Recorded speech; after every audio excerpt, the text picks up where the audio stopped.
সুবহানাল্লাহ।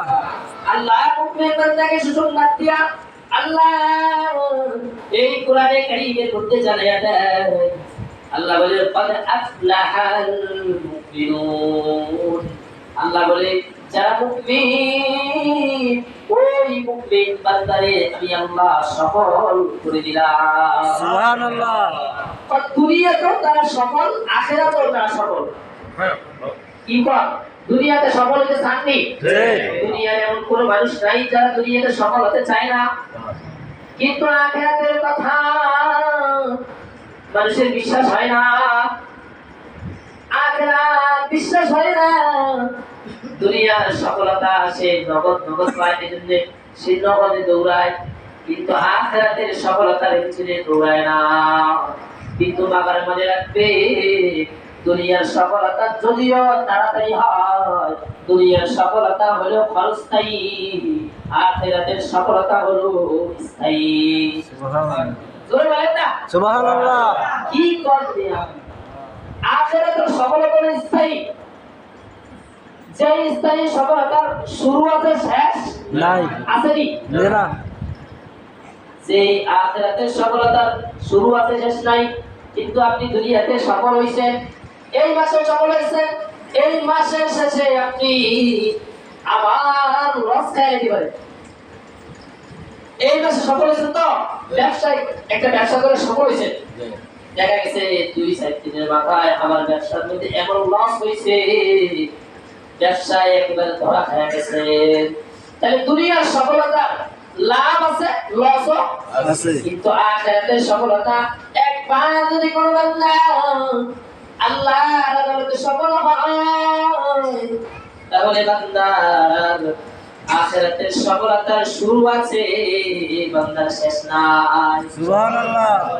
বুঝেননি কথা? বুঝেননি? আখিরাতের সফলতার শুরু আছে শেষ নাই। তাহলে যেই জিনিস আমরা চাই দুনিয়াতে যে আমার আজকে আমার ধন সম্পদ টাকা পয়সা ওয়ালা হইয়া আমি সফল কাম করেছি, তো সফল হওয়ার পরে আমার এই সফলতা ব্যর্থ না হোক, এটা আমরা চাইনি। এটা আমরা সকলে চাই যে আমরা যেন কেউ ব্যর্থ না হই। কিন্তু আখিরাতে আমরা সফলতা তাহলে চাইতে হলে আমরা আখিরাতের লাইনে যদি সফলতা অর্জন করতে পারি, আখিরাতের লাইনে যদি সফলতা অর্জন করতে পারি, সেই সফলতার শুরু আছে তো শেষ নাই। সেই সফলতার শুরু আছে শেষ নাই। আল্লাহ তাআলা বলেন মুমিন বান্দা যারা মুমিন বান্দা ঈমানদার, তাদের সফলতার শুরু আছে শেষ নাই। বলি সুবহানাল্লাহ। আল্লাহ তাআলা বলেন ক্বাদ আফলাহাল মুমিনুন। এই যে দিকে চান, এদিকে দেখেন। আল্লাহ তাআলা বলেন ক্বাদ আফলাহাল মুমিনুন। আল্লাহ বলে মুমিনরা সফল হয়ে গেছে। বলে সুবহানাল্লাহ। এবং এতটুকুই শেষ না, আল্লাহ কয় মুমিন বান্দার মধ্যে আমি আল্লাহ 7টা গুণ দিলাম। এই 7টা গুণ কোন মুমিন বান্দা যদি অর্জন করে, তাইলে ওই মুমিন বান্দাকে আমি দুনিয়া এবং আখিরাতে সফল কাম করে দিব। কয়টা গুণের কথা বলছি? 7টা গুণ। 1 নম্বর গুণ আল্লাহ তাআলা বলেন ও বান্দা 1 নম্বর গুণের কথা, আল্লাযীনা হুম ফী সালাতিহিম খাশিউন। আল্লাহ বলে 1 নম্বর গুণ হইল যে মুমিন বান্দা ঈমান আনার পরে, সবাই আমার কথার সাথে জবাব দিবেন, আমার কথা বুঝে থাকলে বলেন। এতদিন যে বয়ান শুনছেন, আলোচনা শুনছেন, বলেন ঈমান আনার পরে বান্দার উপর প্রথম ইবাদতের নাম কি? জোরে বলেন। নামাজ হলো ঈমান আনার পরে প্রথম কাজ। আল্লাহ সেটাই বলতেছেন আল্লাযীনা হুম ফী সালাতিহিম খাশিউন। নামাজ যে পড়বা, নামাজ তুমি যেমন তেমন করে পড়লে হইব না। নামাজ পড়লে নামাজের মতো পড়বা, যেই নামাজ তোমাকে দুনিয়াতেও সফল কাম হয়, আখিরাতেও সফল কাম হয়ে যায়। এবার কেমন নামাজ? আল্লাহ বলে ক্বাদ আল্লাযীনা হুম ফী সালাতিহিম খাশিউন। আল্লাহ বলে 1 নম্বর গুণ এক নম্বর গুণ মনে রাখেন, কয় নম্বর? জোরে বলেন, সবাই বলেন, কয় নম্বর? এক নম্বর গুণের নাম হলো আল্লাহ কয় নামাজ পড়বে আল্লাযীনা হুম ফী সালাতিহিম খাশিউন, খুশু আর খুজুর সাথে নামাজ আদায় করবে। বলেন কিসের সাথে? সবাই কয় না, আবার বলেন কিসের সাথে? খুশু খুজু বলেন। খুশু খুজুর ব্যাখ্যা শোনেন। খুশুউন আর খুজুউন দুইটা শব্দ। খুশু শব্দ বলা হয় আল্লাহর ভয় অন্তরে নিয়া নামাজ আদায় করা। খুজু বলা হয় অঙ্গ প্রত্যঙ্গকে স্থির রেখে নামাজ পড়া। সাহাবাওয়ালা নামাজ পড়া, তাবেঈওয়ালা নামাজ পড়া, যে নামাজ পড়তেছে আর পুরা গায়ে চুল কাটতেছে, নামাজ পড়তেছে আর বুতাম লাগাইতেছে, এক হাতে নামাজ পড়ে আর এক হাতে মুখ পরিষ্কার করে, এক হাতে নামাজ পড়ে সেজদা দিতে গেছে সে বালু পরিষ্কার করে নামাজের সামনে, এটার নাম খুজু না। খুজু বলছে সাহাবা একরাম এমন নামাজ পড়তো, সাহাবা একরাম যখন নামাজে দাঁড়াইতো তখন দূর থেকে কাক মনে করতো এটা একটা গাছ দাঁড়ায় রয়েছে। সুবহানাল্লাহ কয় না? এত স্থির ভাবে দাঁড়ায় রয়েছে মনে হইতো যেন একটা খুঁটি দাঁড়ায় রয়েছে। কাক খুঁটি মনে কইরা ওই মাথা সাহাবীর মাথার উপর বসে পড়তো। লড়াচড়া করলে কাক বসতো নি? আরে বলেন না, একজন মানুষ যদি লড়াচড়া করে একটা পাখি এসে বসেনি? কোন সময় বসে? যখন স্থির ভাবে একটা খুঁটি দাঁড়ায় থাকে, ও খুঁটির উপরে এসে বসে। তো এটার নাম হলো খুজু, বাহ্যিক অঙ্গ প্রত্যঙ্গ গুলোকে স্থির রাখা, এটার নাম হলো খুজু। আর আল্লাহ তাআলা বলেন খুশু কাকে বলে? অন্তরে আল্লাহর ভয় নিয়ে নামাজ পড়া, মহাব্বত অন্তরে নিয়ে নামাজ পড়া, নামাজের প্রতি যত্নবান হওয়া, অন্তরে ভয় রাখা। নামাজে দাঁড়াইছি, সামনে হলেন আহকামুল হাকিমিন, আমার মালিক আল্লাহ। সামনে আমার মালিক আল্লাহ, আমার মালিক আল্লাহ দাঁড়িয়ে রয়েছে। আমি আহকামুল হাকিমিন, বিচারকেরও বিচারক, দুনিয়ার বাচ্চা আখিরাতের বাচ্চার সামনে দাঁড়ায়া মাওলার কদমে সেজদা দিতেছি। আর আমি দাঁড়ায় রয়েছি কিসের উপরে? ফুলসিরাতের পুলের উপর দাঁড়ায় রয়েছি। এমন ভাবে দাঁড়াইছি ফুলসিরাতের নিচে হলো জাহান্নামের আগুন দাউ দাউ করে জ্বলতেছে। আমি যদি একটু লড়াচড়া করি তাহলে সাথে সাথে জাহান্নামের মধ্যে নিক্ষেপ হয়ে যাব। আর আমার পিছনে আজরাইল আলাইহিস সালাম আমার পিছনে হাত বাড়ায় রয়েছে। কখন আল্লাহর অর্ডার হবে আর কখন আমার রুটা জান কবজ করে নিয়ে যাবে, এরকম করে হাত বাড়ায় আছে। এই মনে করে আজরাইল আমার পিছনে হাত বাড়াইয়া রয়েছে। জীবনের শেষ নামাজ মনে করে মনে করতে হবে আমি মাত্র এই নামাজ পড়তেছি, আমার এই নামাজ আমার জীবনের শেষ নামাজ। ঠিক নেই? এই নামাজ আমার জীবনের শেষ নামাজ। শেষ নামাজ মনে করে যখন কোন বান্দা দাঁড়াবে, বান্দার যদি এখন এই মুহূর্তে এরকম হয় যে তুই নামাজের সালাম শেষ করবি, সালাম শেষ করার সাথে সাথে তোকে কতল করা হবে, বলেন তার দিলের ভিতরে দুনিয়ার কোনো চিন্তা আসবে না? কোনো চিন্তা আসবে না। বান্দা যদি চিন্তা করে হায় রে পিছনে আজরাইল, সামনে আমার মাওলা, আর আমি দাঁড়িয়ে রয়েছি ফুলসিরাতের ফুলের উপরে, আর নিচে জাহান্নামের আগুন দাউ দাউ করে জ্বলতেছে, আমি যদি একটু নড়াচড়া করি তাহলে জাহান্নামে পড়ে যাব। খুশু খুজুর সাথে আল্লাহর ভয় অন্তরে নিয়া নামাজ আদায় করবে।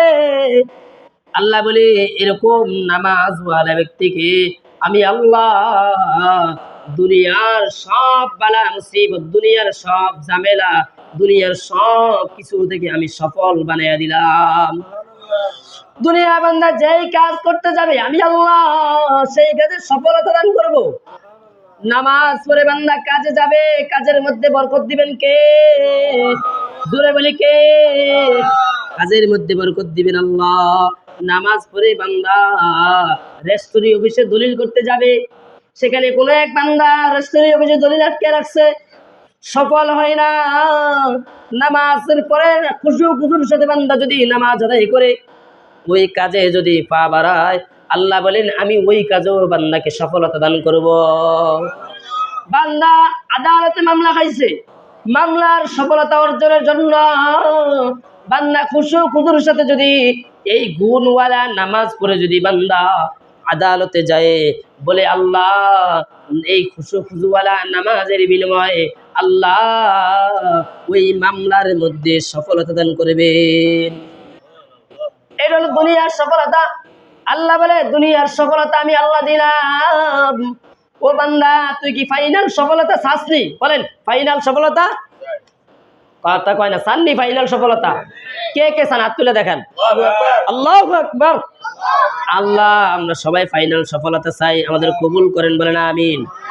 আল্লাহ বলে নামাজকে খুশু খুজুর সাথে আদায় করে বান্দা যদি ফাইনাল সফলতা চায়, আল্লাহ বলে ফাইনাল সফলতা, আল্লাহ বলে খুশু খুজুর সাথে নামাজ আদায় করে ফাইনাল সফলতা হাসরের ময়দানে আমি আল্লাহ বেগৈর হিসাব বিনা হিসাবে বান্দাকে জান্নাত দিয়া দিব।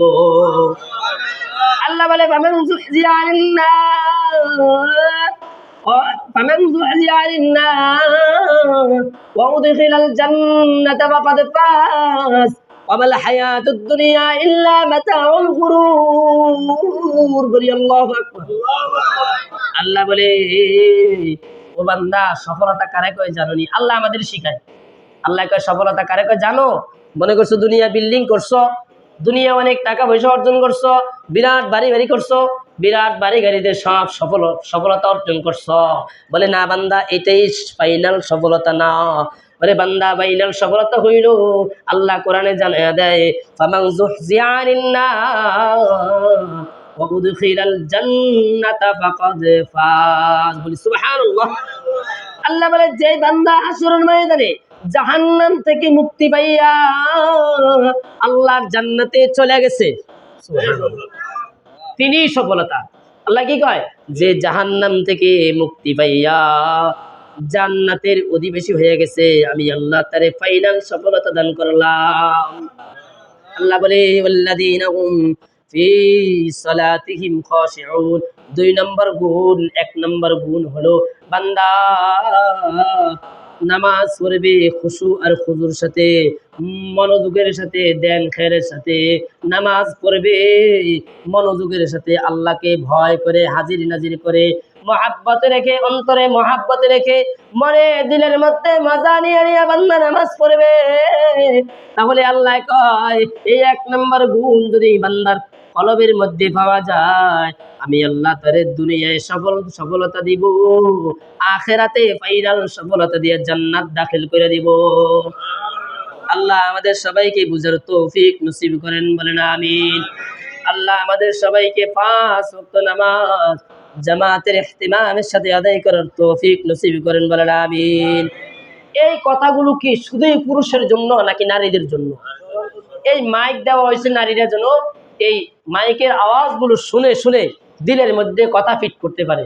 কারণ হাসরের ময়দানে এই অভিযোগ যেন না করতে পারে যে আমরা এই নামাজের বয়ান শুনি নাই, নামাজের ফজিলতের বয়ান শুনি নাই, নামাজ না পড়ার ভয়ঙ্কর আযাবের কথা শুনি নাই, যার কারণে আমরা নামাজ কাজা করছি, এই কথা যেন না বলতে পারে। এজন্য আমরা আমাদের চেষ্টা করলাম, মহিলাদের মা বোনদের কান পর্যন্ত পৌঁছায় দিলাম। মহিলাদেরকে আপনারা পুরুষরা বাড়িতে গিয়া বাধ্য করবেন 5 ওয়াক্ত নামাজ যেন সঠিকভাবে সময় মতো ওয়াক্ত মতো মহব্বতের সাথে আদায় করে। আল্লাহ আমাদেরকে বুঝার তৌফিক দান করেন। আল্লাহ আমাদের সবাইকে কবুল করেন। আল্লাহ আমাদের সবাইকে নামাজের প্রতি যত্ন